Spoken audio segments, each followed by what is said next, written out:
વરાહ પુરાણની કથાને આગળ વધારીએ. ભાગ 49મો. 80 કુંડથી લઈને મથુરા ક્ષેત્રની દક્ષિણ અને ઉત્તર દિશામાં આવેલા તીર્થોની જે સંખ્યા પૂર્વે કહેવામાં આવી છે તે તીર્થોનો ઉત્તમ અનુક્રમ છે. ઊંઘમાંથી ઉઠેલો મનુષ્ય પણ દ્વાદશીના દિવસે બારોબાર જઈને 80 કુંડમાં સ્નાન કર્યા પછી ઉપર જણાવેલી ચારેય મૂર્તિઓના દર્શન કરે તો તેને મોક્ષની પ્રાપ્તિ થાય છે ને તેનો ફરીથી ક્યારેય સંસારમાં જન્મ થતો નથી. ત્યાર પછી આવે છે અધ્યાય 167મો. વિશ્રાંતિ તીર્થનું મહાત્મય અને રાક્ષસની મુક્તિ. શ્રી વરાહ બોલ્યા કે હે દેવી, વિશ્રાંતિ તીર્થનું આ વિશ્રાંતિ નામ શાથી પડ્યું? આ વિષયમાં પૂર્વે એક રાક્ષસે એક પવિત્ર બ્રાહ્મણને જે કહ્યું હતું તે તમને જણાવું છું, તે સાંભળો. પૃથ્વી બોલી. રાક્ષસે એ તીર્થને વિશ્રાંતિ આ સંજ્ઞા સાથી આપીને વળી બ્રાહ્મણે રાક્ષસને આ વિશે શા માટે પૂછ્યું તે સર્વ હે પ્રભો આપ મને કહી સંભળાવો. શ્રી વરાહ બોલ્યા, ઉજ્જૈન નગરમાં એક બ્રાહ્મણ રહેતો હતો. તેનામાં સદાચાર જેવું તો કંઈ હતું નહીં. દેવોના વિશે તેને આદર નહોતો. તે સત્પુરુષોને કદાપી વંદન કરતો નહીં. ક્યારેક તીર્થસ્થાનોમાં જાય તો ત્યાં તે સ્નાન પણ ન કરે. વેદ અને વેદાંગથી રહિત તે અભણ બ્રાહ્મણ સદા પરસ્ત્રીઓમાં લંપટ રહેતો. તે મૂર્ખ માણસ ઉષાકાલ અને પ્રદોષકાલ આમ બંને સંધ્યા સમયે ઊંઘતો જ હોય. દેવો, મનુષ્ય અને પિતૃઓનું તે ક્યારેય તર્પણ પણ ન કરે. દુષ્ટ બુદ્ધિવાળો તે બ્રાહ્મણ ભૂંડા કામ કરતો અને હંમેશા લફંગાઓ સાથે ફરતો. તે સદા ગૃહસ્થાશ્રમમાં આસક્ત થયેલો રહેતો. ગૃહસ્થ ધર્મ સર્વધર્મોમાં શ્રેષ્ઠ છે. આમ બ્રહ્માએ કહેલું છે, ગૃહસ્થ ધર્મના પરિણામે સર્વ પ્રાણીઓ પૃથ્વીની જેમ સર્વત્ર વ્યાપીને રહેલા છે. પૃથ્વીનો આશ્રય કરીને સર્વજીવો પ્રાણ ધારણ કરી રહે છે. તેથી તે જ રીતે તેઓ ગૃહસ્થાશ્રમના આધારે જીવે છે. એક સમયે તે નરાધમ બ્રાહ્મણ પોતાના જેવા જ પોતાના ગોઠિયાઓ સાથે રાત્રિ ગામમાં ચોરી કરવા માટે નીકળ્યો. ચોરી કરવાનો લાખ શોધતો તે આમ તેમ ભમતો હતો. એવામાં રાજસેવકોની દ્રષ્ટિએ પડ્યો. તેથી તેમણે તેને પકડ્યો. મોકો જોઈને તેમના હાથમાંથી છટકીને તે નાઠો. તે દોડવા જતાં એક આવવરા કૂવામાં પડવાથી મરણ પામ્યો અને રાક્ષસ યોનિને પ્રાપ્ત થયો. તે પછી ભયંકર રાક્ષસ ત્યાં નિવાસ કરીને રહેવા લાગ્યા. હવે એક સમયે યાત્રા કરવા માટે નીકળેલો માણસનો તે સંઘ સ્થળે આવી પહોંચ્યો. હે વસુંધરા, તે મંત્રથી તેમની રક્ષા કરતો એક બ્રાહ્મણ તેમની સાથે રહેતો હતો. પોતાના સ્થાન પર આવી પહોંચેલા તે સંઘમાંના બ્રાહ્મણને તે રાક્ષસ કહેવા લાગ્યો. રાક્ષસ બોલ્યો કે હે બ્રાહ્મણ, હું ઘણા દિવસથી ભૂખ્યો છું અને આજે આ બધા માણસો અહીં આવી ચડ્યા છે. તેથી ઘણા દિવસ પછી મને મનભાવતું ભોજન મળ્યું છે. એટલા માટે હે વિપ્ર, તું એમનો સાથ છોડી દઈને બીજા કોઈ સ્થળે સૂવા માટે ચાલ્યો જા, કે જેથી હું એમને ભક્ષણ કરી જાઉં. તારે આના બદલામાં જે કંઈ જોતું હોય તે હું તને આપું. આ બધા માણસોને ખાઈ જઈને આજે હું તૃપ્ત થઈશ. રાક્ષસની આ વાત સાંભળી બ્રાહ્મણ બોલ્યો કે હું આ સંઘની સાથે આવેલું છું, તેથી હું આમને મૂકીને બીજે ક્યાંય જઈ શકું નહીં. એટલા માટે હે રાક્ષસ, તું અહીંથી જતો રહે. આ સંઘ મારા રક્ષણ હેઠળ છે. મારા મંત્રબળના પ્રભાવથી તું એમના તરફ ઊંચી નજરે જોઈ શકે તેમ નથી. રાક્ષસ બોલ્યો કે હે વિપ્ર, મારો ખોરાક જો તું મને નહીં આપે તો તને પાપ લાગશે. તેથી હે વિપ્રશ્રી, મારા પર દયા કર અને મને તેમનો આહાર કરવા દે. આ સાંભળીને બ્રાહ્મણ તે ભયંકર રાક્ષસને પૂછવા લાગ્યો કે હે રાક્ષસ, તારા કયા કર્મના દોષના લીધે તને આ રાક્ષસીઓની પ્રાપ્ત થઈ છે તે મને કહે. આથી રાક્ષસે પોતાનો ખરેખરો વૃત્તાંત જણાવતા તેને કહ્યું કે હું આચાર વિચારનું પાલન કરતો ન હતો. તે મારા જીવનકાળ દરમિયાન હું ઘણા પાપ કર્મ કરતો ને મન ફાવે તેમ વર્તતો હતો. તેથી મને રાક્ષસપણું પ્રાપ્ત થયું. રાક્ષસનું આમ આત્મવૃત્તાંત સાંભળીને બ્રાહ્મણને તેના પર કરુણા ઉપજી. તેના દુઃખથી દુઃખી થયેલો બ્રાહ્મણ રાક્ષસને કહેવા લાગ્યો. બ્રાહ્મણ બોલ્યો કે હે રાક્ષસ, તું મારી સાથે મિત્ર ભાવે વર્તે છે, તેથી હું તને મારો મિત્ર માનું છું. બોલ, હું તને શું આપું? તારા ઉપર ઉપકાર કરીને હું તારું પ્રિય કયું કાર્ય કરું? રાક્ષસ બોલ્યો કે હે વિપ્ર, જો તું મને કંઈ આપવા જ માંગતો હોય તો મારા મનની ઈચ્છા પૂર્ણ કરીને હું જે ઈચ્છું છું તે તું મને આપ. મથુરામાં આવેલા વિશ્રાંતિ ઘાટ પર કરવામાં આવેલા સ્નાનથી પ્રાપ્ત થતું ફળ તું મને આપ, જેથી મને મુક્તિ પ્રાપ્ત થાય. આ સાંભળીને બ્રાહ્મણ તે રાક્ષસને કહેવા લાગ્યો. બ્રાહ્મણ બોલ્યો કે હે રાક્ષસ, તું આ વિશ્રાંતિ તીર્થને કેવી રીતે જાણે છે? તે તીર્થનું નામ વિશ્રાંતિ શાથી પડ્યું તે તું મને કહે. રાક્ષસ બોલ્યો કે હું પૂર્વે ઉજ્જૈન નામના નગરમાં વસતો હતો. એક સમયે તે નગરમાં આવેલા વિષ્ણુના મંદિરમાં હું દર્શન કરવા માટે ગયો હતો. ત્યાં એક વિદ્વાન પંડિતજી કથા વાંચતા બેઠા હતા. તે પ્રતિદિન વિશ્રાંતિ તીર્થનું મહાત્મય કહી સંભળાવતા હતા.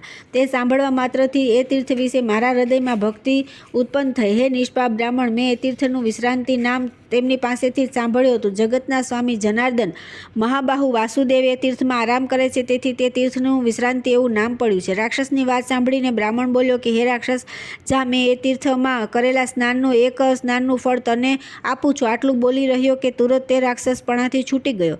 ત્યાર પછી આવે છે અધ્યાય 168મો. મથુરામાં મહાદેવના ક્ષેત્ર પાલનપણાનું નિરૂપણ.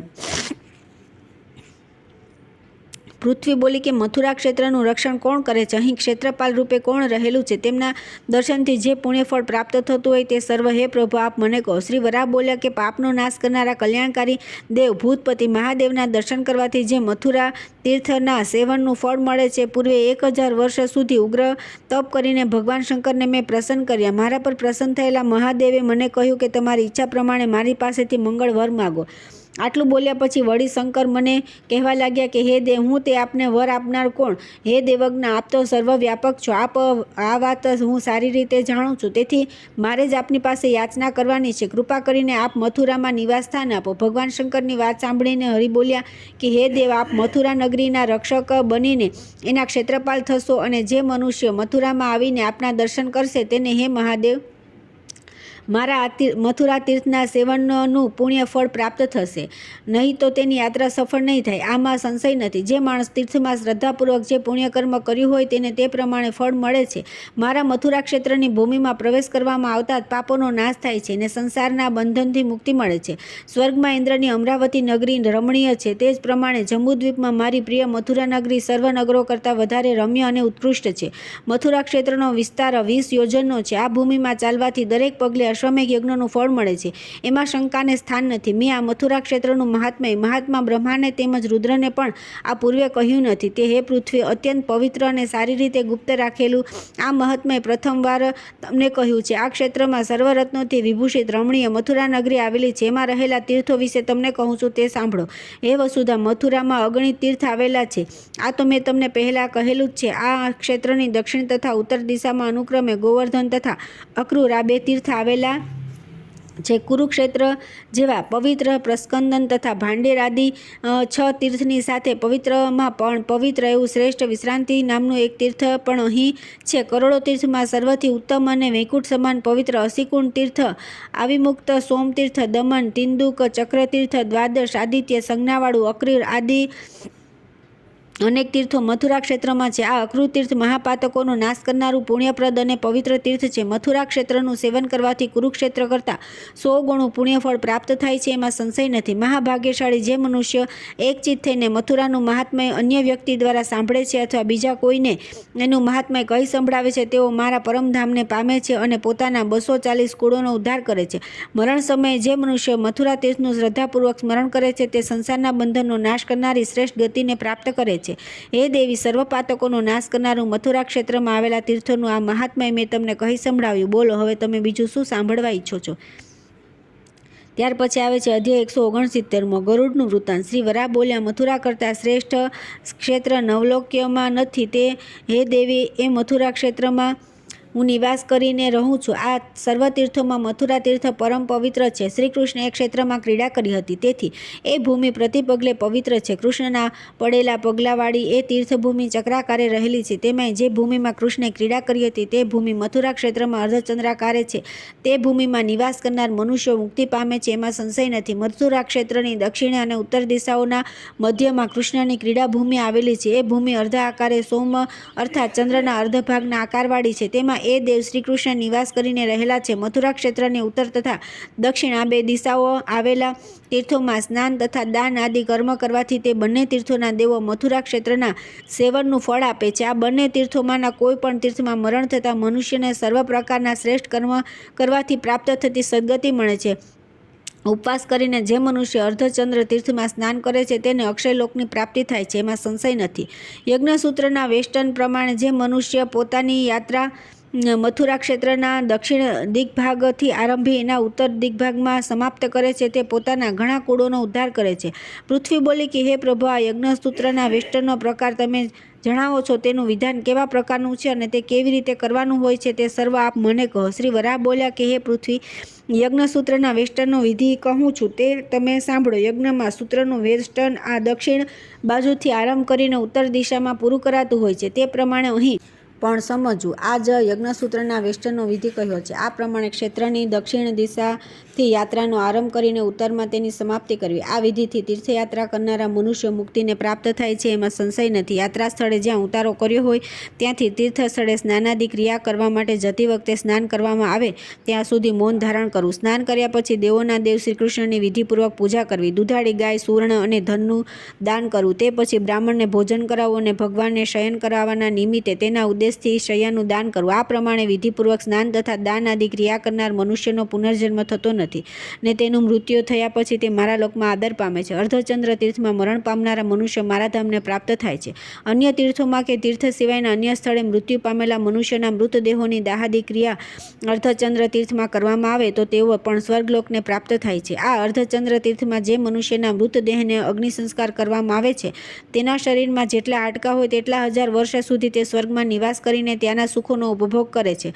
અર્ધચંદ્ર તીર્થનો આ મહિમા છે. પરંતુ વિશ્રાંતિ સંજ્ઞક તીર્થમાં દાહાદી ક્રિયા કરવામાં આવે તો ગધેડા જેવું પ્રાણી પણ ભગવાન ચતુર્ભુજ વિષ્ણુના સ્વરૂપને પામે છે. મથુરા ક્ષેત્રમાં ગર્તેશ્વર અને ભૂતેશ નામના 2 તીર્થો આવેલા છે. હે વસુંધરા, હું આ તીર્થોમાં સદા નિવાસ કરીને રહેલો છું. આ તીર્થોનો હું ક્યારેય ત્યાગ કરતો નથી. હે વસુંધરા, મથુરામાં નિવાસ કરનારા મનુષ્યો મારા જ અંશરૂપ છે. એક મથુરા નિવાસીને જમાડીને તૃપ્ત કરવાથી હું પોતે તૃપ્ત થઈ જાઉં છું, એમાં સંશય નથી. હે પૃથ્વી, હવે હું પક્ષીરાજ મહાત્મા ગરુડનું વૃત્તાંત કહું છું, તે સાંભળો. એક સમયે તેઓ કૃષ્ણના દર્શન કરવાની ઈચ્છાથી મથુરામાં આવ્યા. મથુરામાં રહેલા દેવરૂપ શ્રી કૃષ્ણ તથા ભગવાન વિષ્ણુમાં તેઓ અભેદ દ્રષ્ટિ ધરાવતા હતા.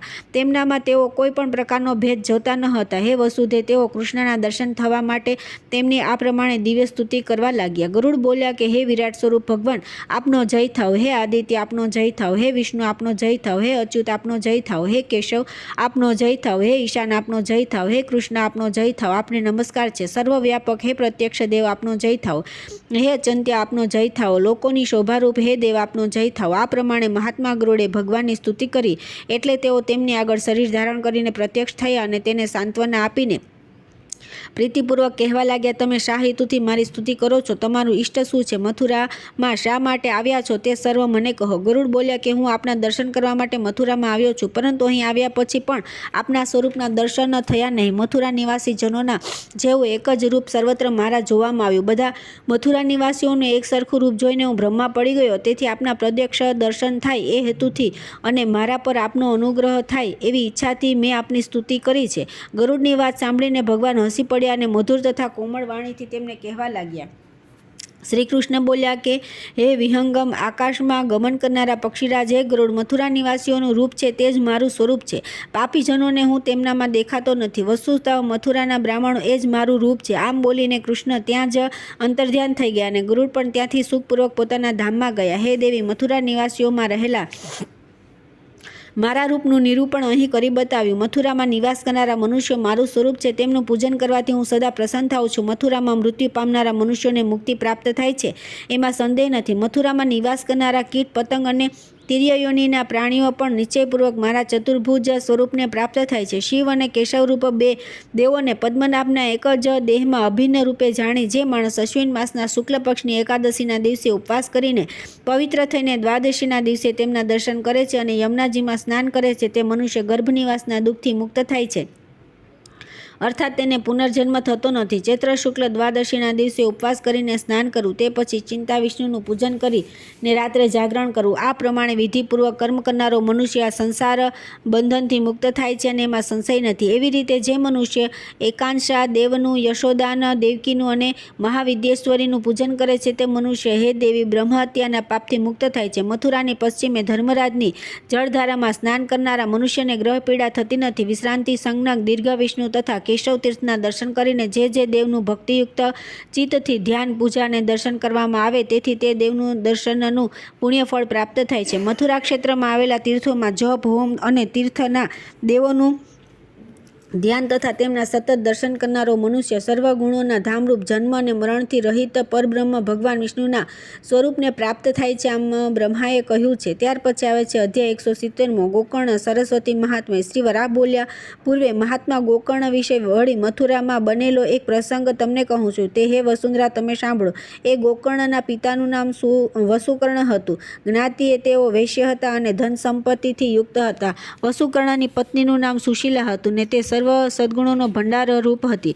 તે સાધી સ્ત્રી પોતાના પતિની સેવામાં સદા તત્પર રહેતી ને પતિને પ્રિય લાગે તેવું કાર્ય કરતી. તેનું યોગ્ય વય થયા પછી સુધી તેણે ગર્ભધારણ કર્યો ન હતો.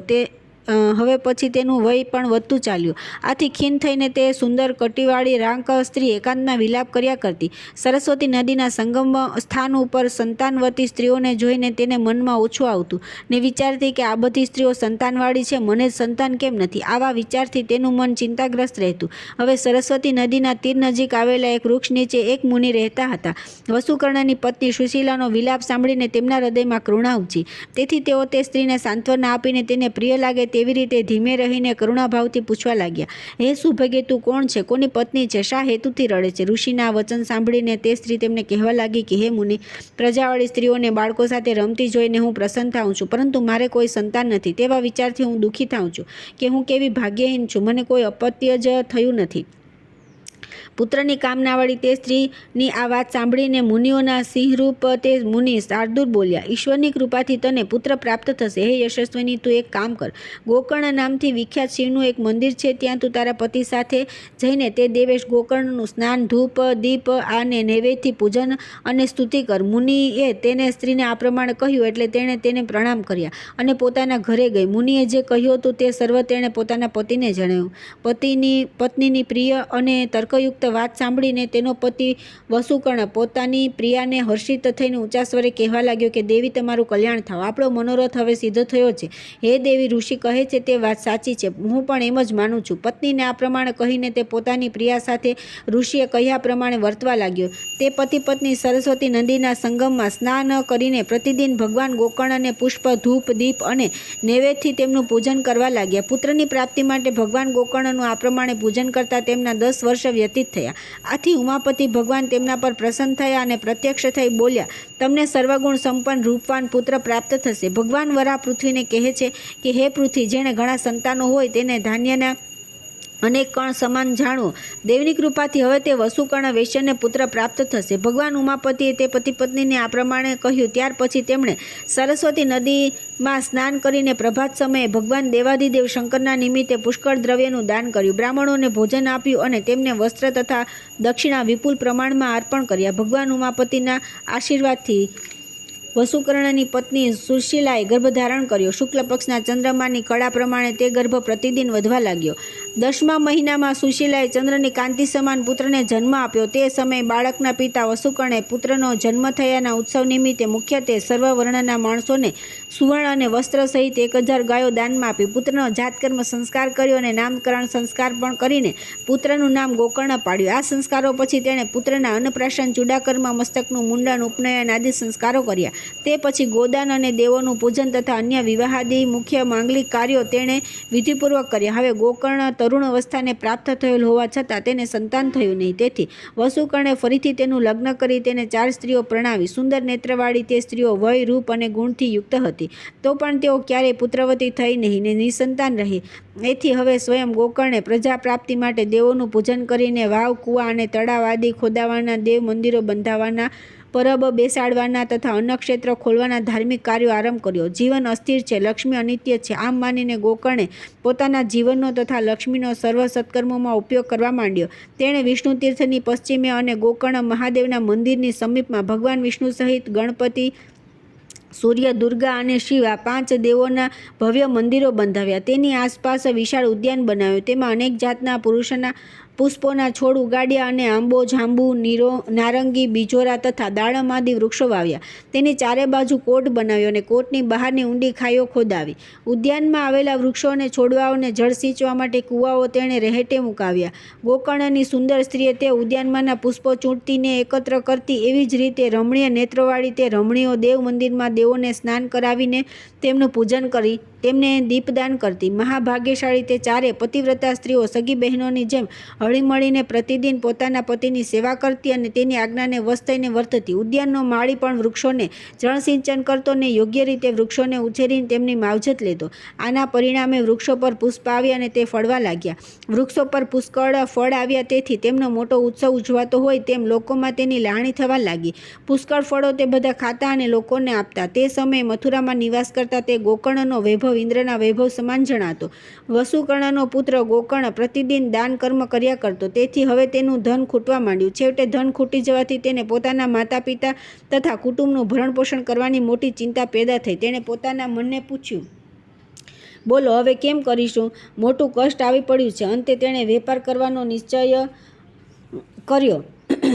વેપારીઓ સાથે આ સંબંધમાં મંત્રણા કરીને તેણે વેપારીના સંઘ સાથે પૂર્વ દિશામાં આવેલા પ્રદેશોમાં જવા માટે પ્રયાણ કર્યું. ત્યાં જઈને તેણે ઉત્તર દિશામાં આવેલા પ્રદેશોમાં ખપી જાય તેવો માલ ખરીદ્યો. ખરીદી અને વેચાણમાં કુશળ તે ગોકર્ણે પૂર્વના પ્રદેશોમાં ખરીદેલો માલ નફાનો સારો ગાળો રાખીને ઉત્તરના દેશોમાં વેચ્યો અને વેચાણમાં નફાનો સારો ગાળો રહે તેથી લાવવા, લઈ જવાને ખરીદવા જેવી વસ્તુઓ ઉત્તરના પ્રદેશમાંથી ખરીદીને તે ગોકર્ણ વેપારીઓના વિશાળ સંઘ સાથે ઉત્તમ પ્રકારના મણીઓ, સારી જાતના ઘોડાઓ, મૂલ્યવાન વસ્ત્રો અને અગરૂ આદિ સુગંધિત દ્રવ્યો લઈને મથુરામાં પોતાના ઘરે આવી પહોંચ્યો.